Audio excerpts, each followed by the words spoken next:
Hey folks, welcome back to this week's episode of Voices of Resilience. My name is Eric Mucky. I am the CEO and Executive Director of Lost&Found. We are a Sioux Falls, South Dakota-based 501c3 nonprofit that facilitates comprehensive suicide prevention programs for young adults. And Voices of Resilience is our weekly live cast where we come to you each week with stories about the people that help us find resilience as individuals, help others find their resilience, and build more resilient communities. Thanks for joining us again this week. And this month, as we've discussed a couple of weeks ago, we had a bit of a hiatus last week to care for some new programs coming into existence with Lost&Found. This month, we've really been focusing on what it means to seek help. And when we say seek help, really seeking professional support.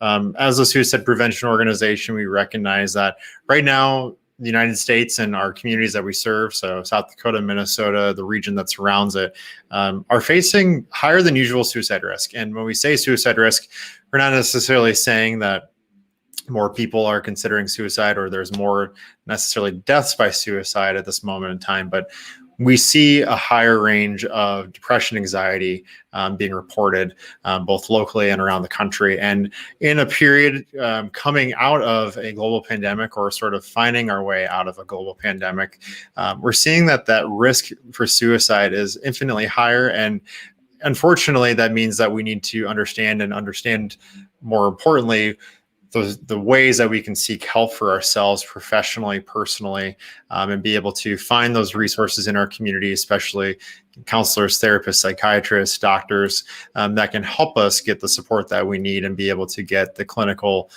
care that we might need for our mental health. So today, we're not talking to a therapist, but we are talking to somebody who can really help us understand from their experiences as a higher education professional and a writer, how to navigate some of those hard moments so that we can have the self-awareness and the ability to learn, to know when we need the support that we're looking for. So today, I'm really excited to introduce you to our next guest, Amma Marfo.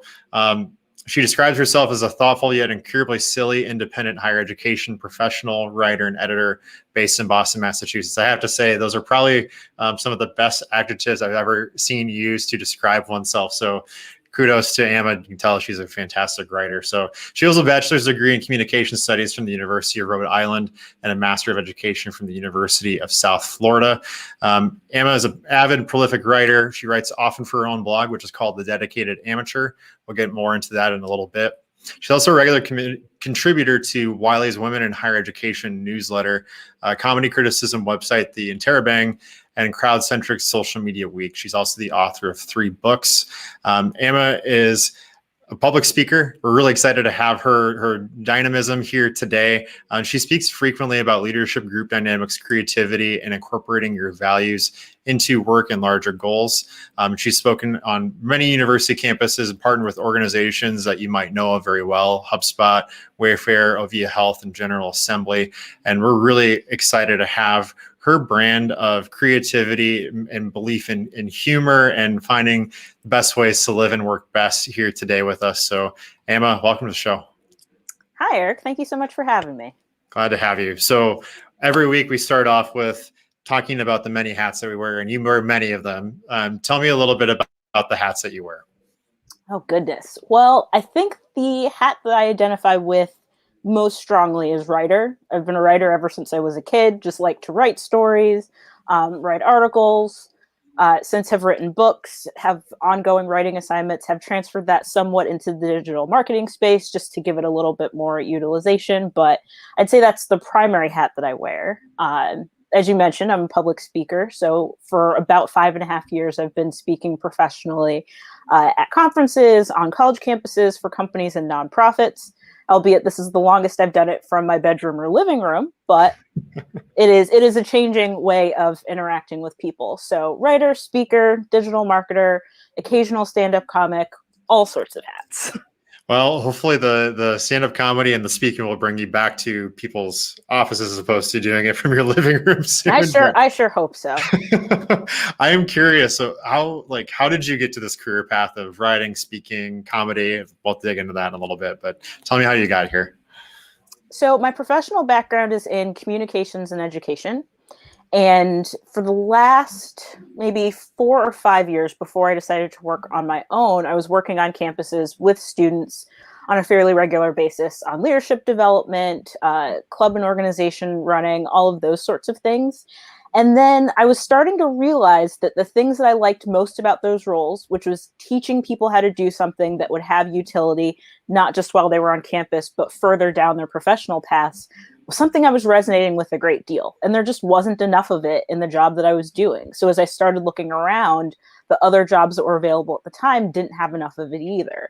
Now, I'd been doing it on the side for a few years, so I had a sense of what that market could look like if I decided to go for it on my own. So at the tail end of 2015, I decided that was the move that I wanted to make. So since January of 2016, I've been primarily a speaker full-time and then also doing writing and digital marketing projects to supplement that. So continuing on, thinking of sort of that, like what you wanted to do when you're growing up, sort of kind of figuring out sort of where that started. Was that what you wanted to do when you were growing up? Was that kind of the path you were looking to get into? I'm going to say yes and no. I mean, I think I wanted to do a lot of things when I was a kid. Maybe the clearest memory that I have was going into communications in college because I wanted to get into advertising. And if I'm being completely honest, some of my understanding of how the advertising field worked came from Darren Stevens' job on Bewitched. It looked really cool, which for those who never watched Bewitched, it would be akin to wanting to get into advertising because you loved Mad Men. It's that, but for the 60s, with a little bit more comedy involved. So I think I thought some pieces of that through, maybe not the whole part of it, but I took a couple strays away from that. Education isn't necessarily that. Event planning, which is something I also did, isn't necessarily that. But if you come back to what essentially that job is, which is being able to speak persuasively to people and do some of the marketing pieces to help do that in pursuit of a product, I do both of those things now. So I took my time, took a winding path, but I came back around to what I found really interesting so long ago. I am curious with that too. So I'm fascinated by sort of that. How does that pathway turn from, this is where I started when I was, 3-year-old me to 33-year-old me. In that path, sort of, you cover so many hats and so many areas of ground. If you were to try to describe, and I struggle with this myself, sort of what it is, the simple version of what you're trying to do to help people. How do you help people? What's sort of the thing that drives you doing all that work? So I think the common thread that I've found that kind of links everything that I like to do and everything that I'm interested in is using stories to create community. So I think about the idea of speaking to organizations is getting people on the same page so they can have meaningful conversations to get what they want to do done. And I think about that from a digital marketing perspective of being able to pull people together who are interested in something similar and direct them towards a product, service, or experience that will help them fulfill that to the greatest degree. And even with comedy, I was talking to somebody about this earlier today. So much of comedy is taking things that people kind of see or think about or observe individually and bring them in a space and say, yeah, I noticed this. Let's talk about it. It's weird. It's silly. It's ridiculous. And there's an element of building community, of having a group of people in a room that also find that thing weird or silly or ridiculous. And that creates its own sort of community. So that feels like kind of the common thread that pulls all of these things that under normal circumstances never feel like they fit together under one umbrella. Makes perfect sense. So when he starts to kind of piece those things and package them together, I have many questions about your pathway to comedy, but I know maybe less comedic in this case for the folks tuning in. The title for our conversation today is Learning Through Hard Moments, and I want to be sure we're hitting that before we dive into other questions. So when you think about the work that you do, gathering stories, channeling them for the greater good, mm-hmm. How do you channel that, and sort of what are sort of the lessons that you've learned about hard moments that you use to teach people how to navigate hard moments? That's a good question. And I think that it is about finding opportunities to reflect upon those experiences and what they might be able to give you, which is not an easy thing to do. I know in some of the hardest moments that I've had, having been somebody who has lived with anxiety her entire life, being able to pull myself out of those moments individually, leaning on the people around me, and also finding ways to pull myself out of what might feel insurmountable and individual, has always been really helpful. So as I think about what has always been really helpful, it's been community. So finding people who I trust that I can talk to. Some of that is seeking professional help. Some of that is having close friends who are open to having those conversations with me. Some of that actually has come through volunteering. I found that in some of the moments that have been the most difficult for me, being able to take on a different perspective, look at the experience of somebody else and be able to do something that concretely made a difference helped me feel better as a result. So I think those are the things that have been most helpful. I love that. And I have to ask, thinking about sort of going through hard moments, we all navigate those. We all have sort of this natural ability to think of, okay, if experience something, we have a more empathic view to those who have gone through those experiences. Mm-hmm. What would you say have been some of the hard moments that you've had to navigate? I mean, of course, this year has been really challenging. It has challenged me in a lot of ways because a big issue with anxiety is kind of having a sense of control. This has been a year that has been uncontrollable for any number of reasons. The pandemic, an ongoing uprising for racial justice, an unstable election season, the uncertainty really of when the world will go back to, I'm not going to say normal or really even a new normal, but whatever the next stable version of normal will be. That's an incredibly challenging thing for people who work through anxiety. So this year's definitely had those moments. At the tail end of 2018, I had a lot of things happen in a very short period of time that were really challenging. And that was the first time where my anxiety was kind of coupled with depression, and having to deal with those two things together when I'd never really done it before on that level. Those have been times where I had to, again, figure out who within my circles I wanted to share those experiences with, especially because they were really difficult, especially because I couldn't come with a solution the way I'd been accustomed to doing most of the time, but also figuring out what can help bring me out of that. How can the opportunity to be in service to other people give me a little bit of perspective over how I'm feeling?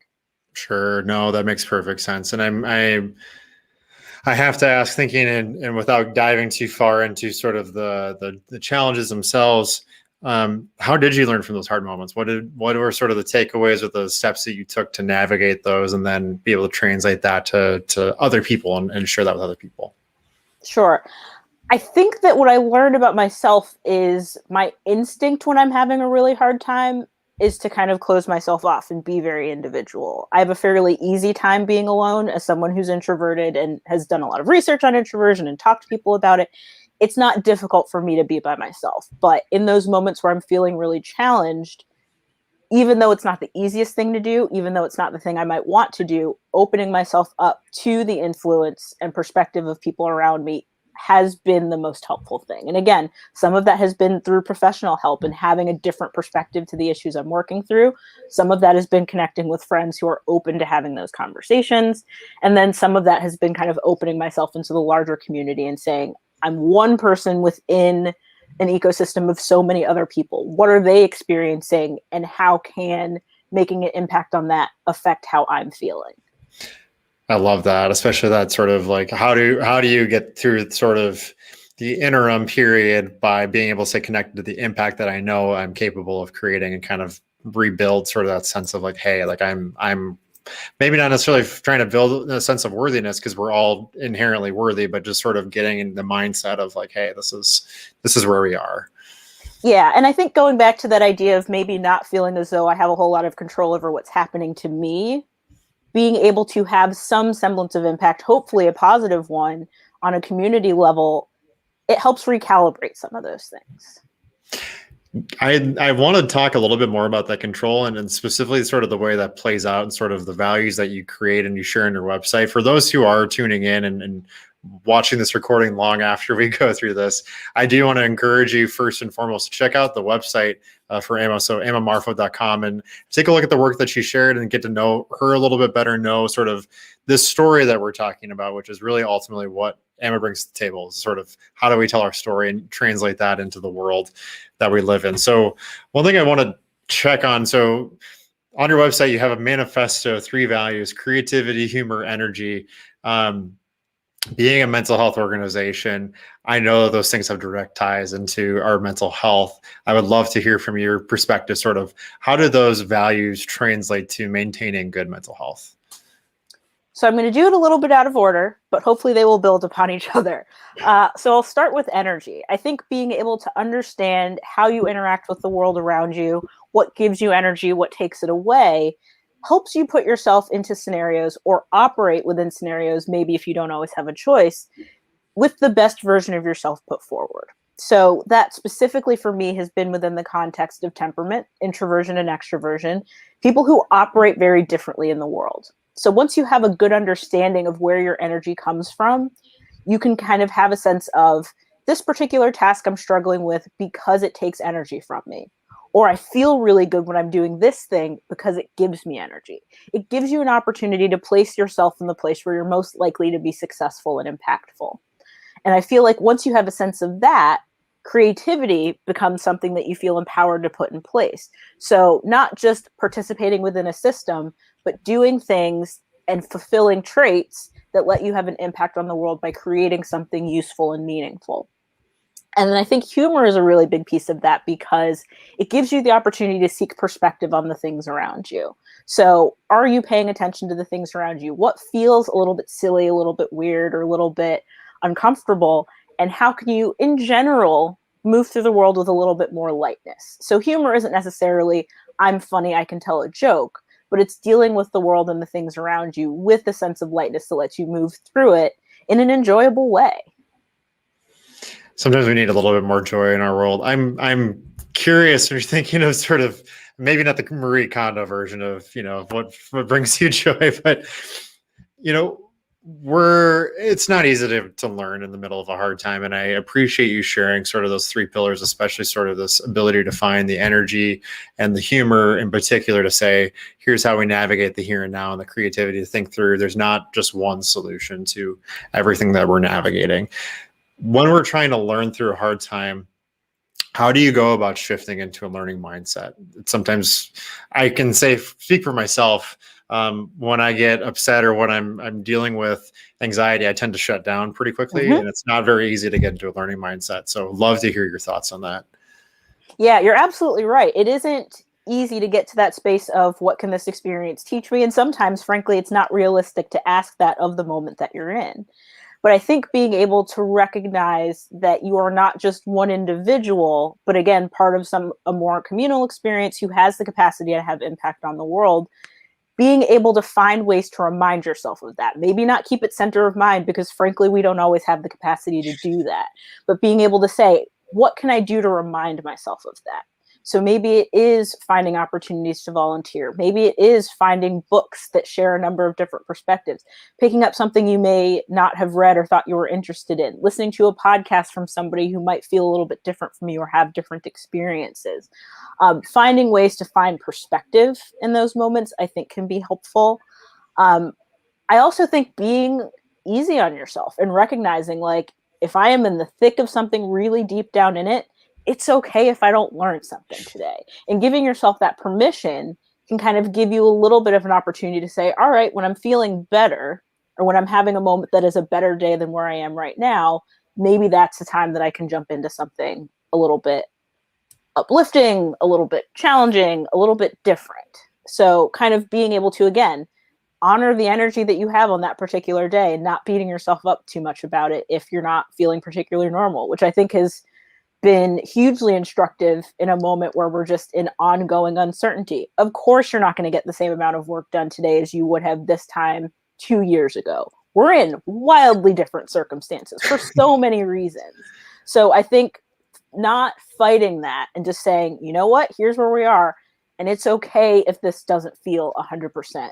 That can be kind of the first step in figuring out, what do I do when we're not at 50%, but 65% or 70%? What can I look forward to bringing back into my life?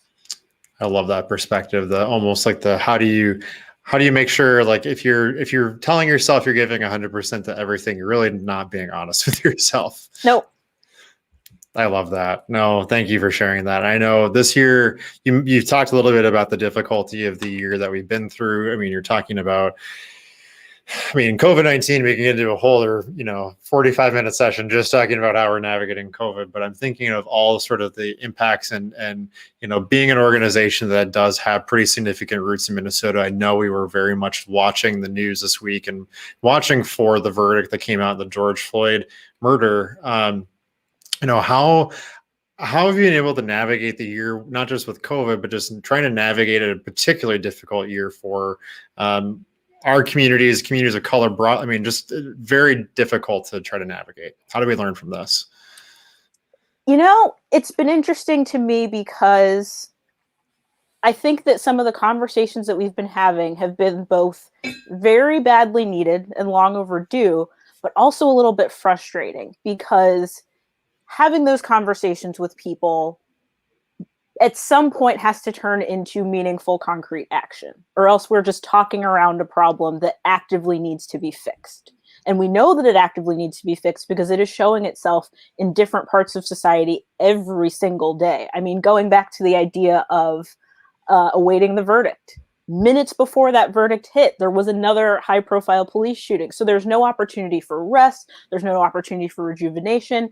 And it's so clear from things like that this one verdict going the way that it did, which frankly I was genuinely shocked by, it doesn't mean we fixed anything.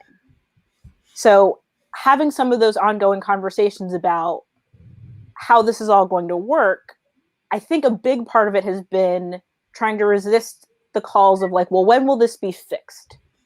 Anticipating that there will be an easy answer to that or a brief answer to that. It is systemically built into so many elements of our society for so long of a time that for me to say, oh, if we do these things, we'll be done in a year. Not only is that unrealistic to think about, but frankly, it's unfair to ask. So having a lot of those conversations has been really, really challenging. But at the same time, the fact that we're having them and so many people for whom maybe it doesn't affect their day to day, like the way that it weighs on me, it doesn't always weigh on them, but they've taken it on as a charge. That's what needs to happen to start move us forward. So in the same ways that it's been very frustrating and exhausting and anxiety inducing, it's also been more hopeful than I feel like it's ever been. And that's not to say that we're on our way to a path where it's going to be fixed anytime soon. We really aren't. But there's more opportunity to find hope than there was maybe this time last year, or certainly in years beforehand. I think it's really, your points are first and foremost really important, beautiful ways for us to understand sort of this is not an easy process to navigate, and for us to be able to really think through the learning element of this. I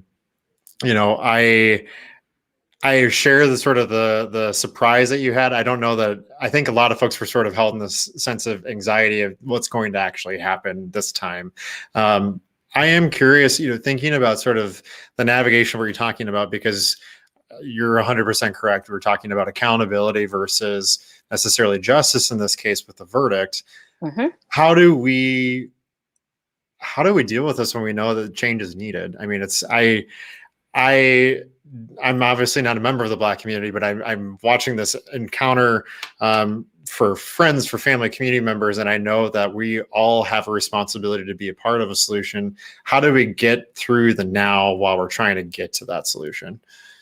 So in the last couple of years, as I've been talking about creativity, I've turned that eye towards the idea of creativity as a tool for implementing and uplifting equity and justice. And the reason that I say that is because the systems that we're working in right now, which are systematically designed to keep certain people down and other people in positions of authority, those were designed systems. And if we can design systems to do one thing, we can, with the will and desire to do so, design things to look differently. So when I think about systems like policing, like education, like economics and the economy overall, those things aren't just systematically built so that certain people will succeed and other people will fail. And they aren't just something that holds people down and feels bad. It's also a failure of imagination. And I think about that, especially in regards to policing, because we've had a lot of discussions about what does defunding mean? What does abolition mean? What does reform mean? And so much of that is tied up in the fact of people not being willing or able to imagine a world where this was not the way that we felt protected. Because if more people don't feel protected than do feel protected, in any other instance, we would get rid of that system. So for me, the idea of being creative in this space means who actually needs to be protected and for whom is this not safe? How can their perspectives be brought into the conversation? And how can we have persuasive, thoughtful conversations about what it might look like to imagine and then create something that looks different, something that serves everybody better? So I think the idea of retrofitting a system to do something that we want it to do, it's a nice idea. I personally don't believe it can work, but we can redesign a system where maybe that is a piece of it. But if we also decide this won't work, we need to throw it out in favor of other things, that's okay too. I appreciate sort of this overlying perspective. And I know I'm not surprised in the least, just having read your work and seeing what you do, it's very clear to me you're really thinking of this in terms of how do we get to this level of thinking our stories matter, but also our ability to rewrite the narrative about how things actually function matter. So I really appreciate you diving into that with me and kind of talking through sort of how you're looking at this. I also want to be sure, sort of thinking in terms of how this does translate into change. So when you're thinking of working with individuals, but also the systems that you're probably encountering with both in higher education and such, I think we both can probably agree. And at times higher education can be an interesting system to try to navigate. How does that play out for you in the day-to-day, and how do you sort of share that practice with others in the work that you do day-to-day? I mean, I think it starts with individual conversations, but I also think that there's a crucial step of connecting some of those individual conversations to larger community and system issues. So if someone is able to connect with me and hear what I'm saying when I say, I have a fraught relationship with this institution for these reasons, and someone understands and trusts me, then making that connection to, I'm not the only person who looks like me, who has my experience, who has felt this way. And it is more likely for people who look and have experiences like me to experience this than people who might look like you and who have your experiences to experience this. Being able to have that connection between the individual and the system.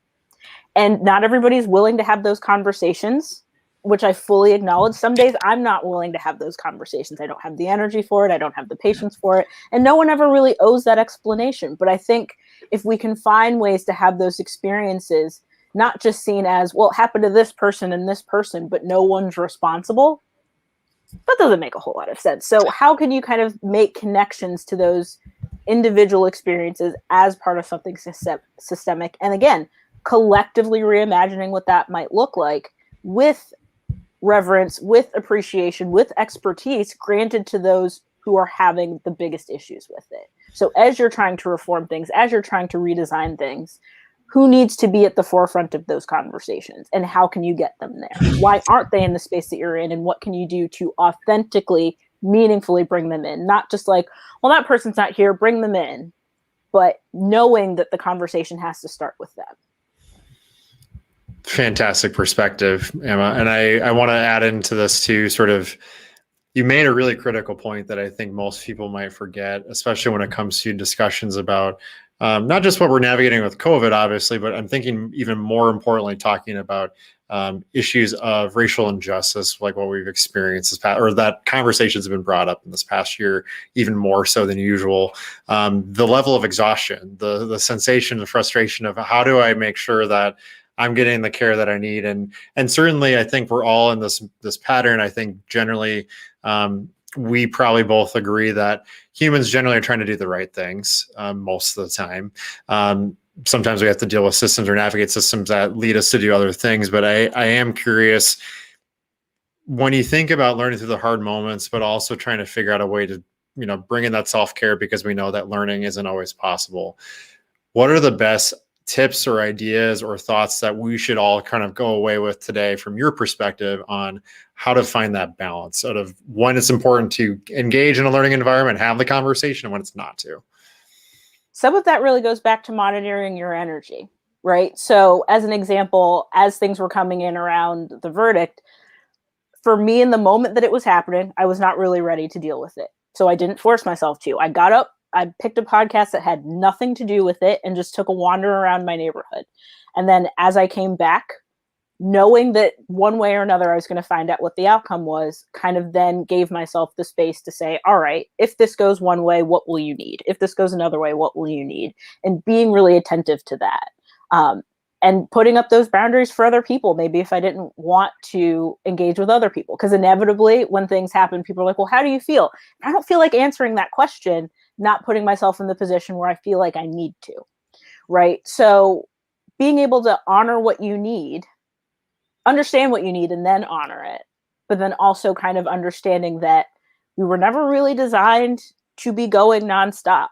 And I think now that the days blur together, and for those of us who are working from home, our space blurs together, at some point it kind of became de rigueur that everything was going to be able to run together. So if you were home and your computer was around at 11 o'clock, that you could work. No, you don't have to. So being able to kind of acknowledge that bodies aren't machines, humans aren't machines, kind of being able to set those boundaries for yourself is okay. And then finding ways to articulate them to those who might need to hear it from you to say, I'm not doing this right now, or I do need a break, but setting that up for yourself as well. I love that perspective of just, again, sort of what's the line. And I think hopefully today for both of us, but also for the folks tuning in, I hope today isn't Blur's day for you. We can actually set up some boundaries around that. I do want to make another quick shout out here for Amma. So check out her website, ammamarfo.com, to learn more about the work that she does and continuing the conversations of how stories and the values that she brings, creativity, humor, and energy, translate into the work that she does every day and work that we can be doing every day. And so I have a few rapid fire questions for you here. We'll cut to some final questions before we drop off for the day. Okay. I've been burning on this one for a bit. Who is your favorite comedian? Oh gosh, it's a insanely hard question, and frankly, I am burdened with too much knowledge. What I will say right now is one of the comedians who has shown me how storytelling works beautifully well is Roy Wood Jr., who's currently on The Daily Show. He has 2 specials he's done with Comedy Central. He's among the funniest people in the world. He also happens to be a profoundly kind person, which is wonderful. And I think both of those things are hugely important. I have a bit that I do on stage that my favorite comedian is my mom, based on one joke that she told at brunch like 4 years ago. And it's a very funny joke. I won't tell it here, but Roy Wood Jr. and also my mom, because she is insanely funny and has no idea why. I love it. What do you usually do to get outside during the pandemic? Usually it's just been walking. And what I've been doing lately is just trying to find places in the city that I can just kind of wander down a street that I've never seen before and like observe different houses just to mix up the routine. Because prior to the pandemic, I was on the road traveling or on a plane about once every 10 days, and I've been on the ground for 15 months. So any variety I can find at this point is welcome. Well, that's maybe a good segue to my next rapid fire for you. Where are you traveling to when you're able to fly again? My parents live in Ghana in West Africa, so not having seen them for quite some time, I will absolutely go see them first. Couple of the trips that I was up for next, actually everything kind of shut down the day before I was supposed to go to Austin, Texas. So that will be on the list. Denver, Colorado, I had a couple things I was going to be doing there that I didn't get to do, so I'll go there next. But first and foremost to Ghana to see what my parents are up to. Love it. A little family reunion is probably much needed at this point in time. Long overdue. What's your favorite podcast? Oh, that's a very big. So one of the digital marketing projects I do is for a podcast company. So I literally listen to podcasts like it's my job. What I will say is right now I'm listening to a series that the Sporkful did. It's a podcast for people that love food and love to eat about creating a new pasta shape, which everybody kind of said couldn't be done. And I happen to know, spoiler alert, they did do it, but I'm like in the middle of the podcast right now to figure out like how they ended up getting to the end product, which I now know exists. So that's what I'm in right now. When I go on my walk after this, that's what I'm going to fire back up, because there's still suspense, even though I know that they did it. I'm like, but how? How did this happen? How did this work? Last rapid fire for you. We've been gathering a playlist to share at the end of 2021 because Lord knows we need a playlist to keep us uplifted and moving and be able to express ourselves. Any song, doesn't matter how happy, sad, positive, uplifting, whatever it is. What is one song you think someone should hear today? I'm going to pick Holiday from Real by Jack's Mannequin because that album came out in the summer around my birthday. So it always makes me think of summer, which is a season I love, and we're getting so close. Boston is not cooperating with like spring as planned, but summer is always my favorite time of year. It's just a really happy song. Holiday from Real, the idea of being able to get away from what the day-to-day is. Who wouldn't love that right now? So that's going to be my pick. Holiday from Real by Jack's Mannequin. Big fan of Jack's Mannequin and big fan of the song, so we're on the same page today. I think we might be winning the spring battle for once in Minneapolis. So maybe maybe we'll send some of that warm sunshine to you in Boston, so you can actually. I would love it. We were doing great, and then we had a rainstorm yesterday. And now it is so gross.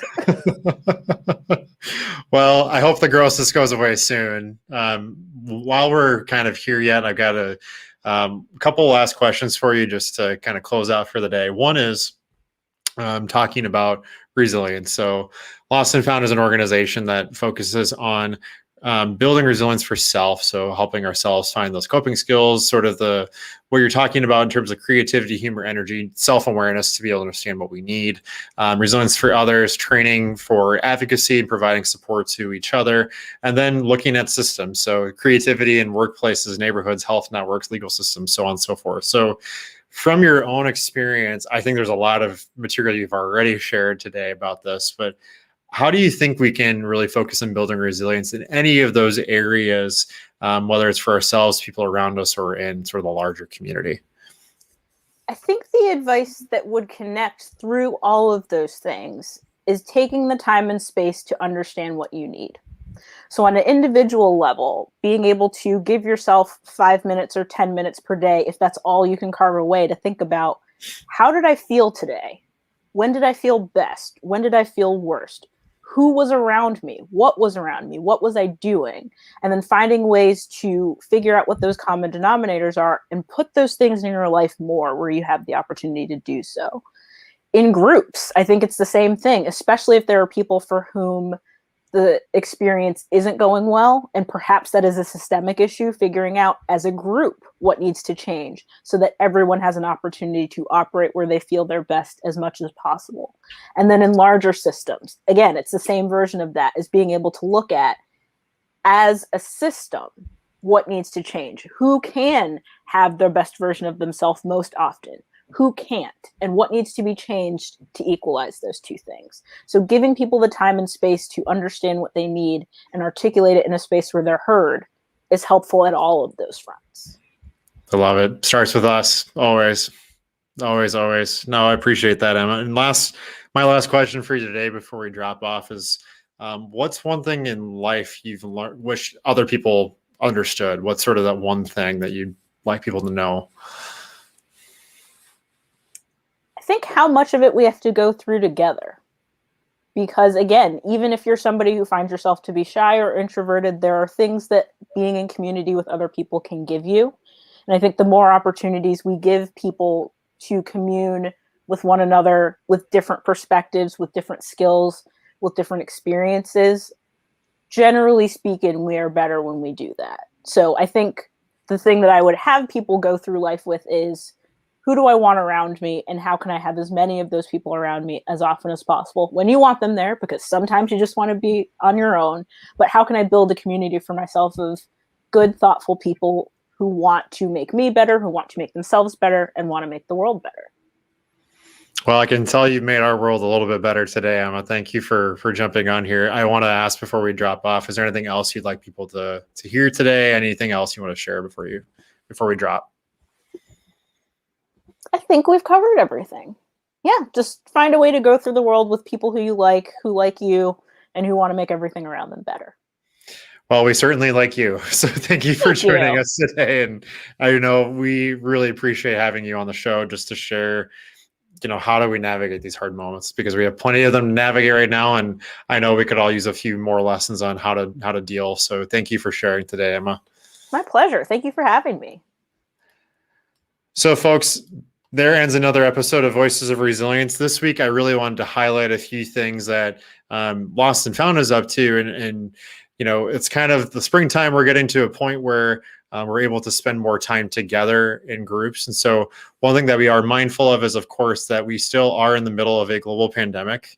That being said, we are excited to bring you a few live events for the first time in well over a year for Lost and Found. And so what I want to share first and foremost, actually, are pieces of work coming from our campuses, specifically from the chapters at South Dakota State University and University of South Dakota. So first and foremost, this Saturday, if you'd like to learn more, we can share a link here as the show closes up. But this Saturday, we're hosting a fundraiser for the SUSU chapter at the Brookings Inn in Brookings, South Dakota, 7 p.m. Saturday night. It's a Zumbathon. Even if you have not danced Zumba, I have not, please join us. You'll be able to dance and enjoy a silent auction and a program talking about the work happening up at SUSU. So learn more from those students leading mental health programs at South Dakota State University. I also want to share a long-term event that Lost and Found has been a part of down with our campuses, our campus partners at the University of South Dakota, Nikki's Run. So the 16th annual Nikki's Run will be held Saturday, May 1st, virtually. You can go to bit.ly/Nikki's Run to learn more about how to get involved, how to register and support programs down at the University of South Dakota. And then last but certainly not least, same day, Saturday, May 1st, we're hosting our first live fundraiser as a nonprofit in over a year's time. And we're really excited to have folks out to Severance Brewing in Sioux Falls. $1 of every beverage purchased from noon to 5 on Saturday, May 1st goes to Lost and Found. We'll have Trivia Mafia. So for those of you familiar with the Trivia Mafia brand, you have a couple hours of really fun trivia and engaging trivia, but really just a good chance to build some community and get together with folks on a sunny patio and a sunny Saturday afternoon. So hope you'll join us Saturday, May 1st in Sioux Falls for a little mental health month kickoff event at Severance Brewing in Sioux Falls.